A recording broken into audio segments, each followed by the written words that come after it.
Sementara itu, untuk menghindari antrian jemaah haji saat tiba di Arab Saudi, petugas haji melakukan perekaman biometrik di Asrama Haji Sudiang, Makassar. Pemeriksaan biometrik diantaranya pemeriksaan retina mata dan juga sidik jari.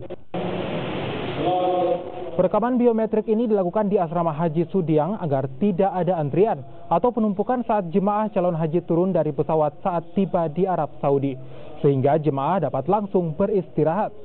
Perekaman biometrik ini meliputi perekaman sidik jari dan juga perekaman retina mata yang dilakukan oleh panitia haji terhadap seluruh jemaah calon haji, dan ini akan dilaksanakan mulai 16 Juli mendatang.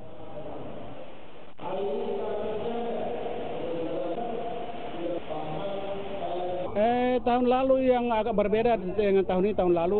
Tahun ini ada perekaman biometrik.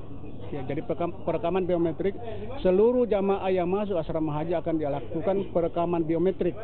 Ini untuk mempermudah, untuk memotong waktu antrian jamaah nanti di Arab Saudi.